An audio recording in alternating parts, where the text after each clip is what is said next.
Dan kanile weche maga pek mar ngima masi Nyabwala machiegni report ni duto kaka se winjo report kan tiere ng'eni bende se kale e kanyo ari chienge so chieng Jumapil jolose sani pod en twak mogana tiere godo di watango koten record report ni duto bende ochopo lek mane jo Kenya geno ni chopo apani gima duong nekech weche gi owuok e tok yiero Ywarruok nowuok e tok yiero kane koro current opposition leader maen Raila Odinga nowacho ni yiero nokodhi maber nokotim yiero yo makare taparo ni gima mokwongo mane giwacho ni yiero weche yiero nyaka loki iwacho ni electoral reforms kata electoral process reforms ma apani mano gima ne jo Azimio dhiro kabisa kane gichako wach mar bipartisan talks gi koro to king'iyo report ne giwacho ni nitiere weche moko mag yiero ma gidhi ng'iyo nekech jo Azimio ne wacho ni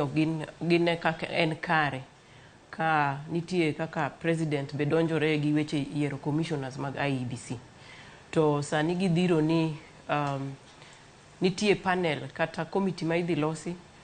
ko luwore gi weche yiero gi jok ma dhi IEBC koro gigole from 7 to 9 nekech nyaka bed an odd number mondo sama gitimo nonro kaka yiero dhi nitie kaka koro yudo ng'amo locho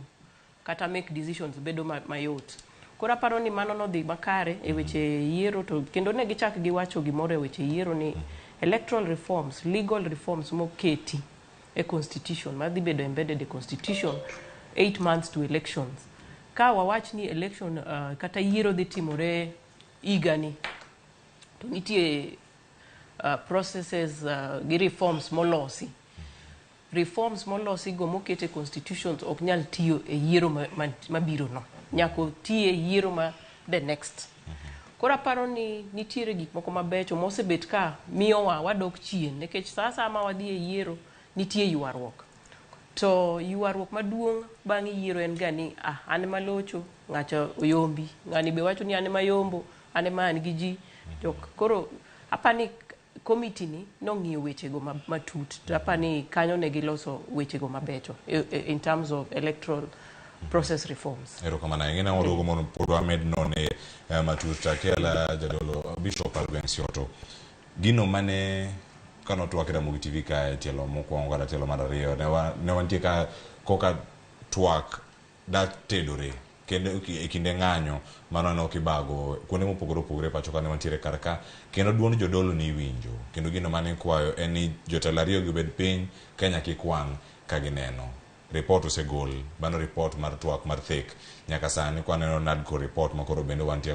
godo sani diwachango bende ochopo geno mane untiere godo kaka jodolo in iwuon kaka jadolo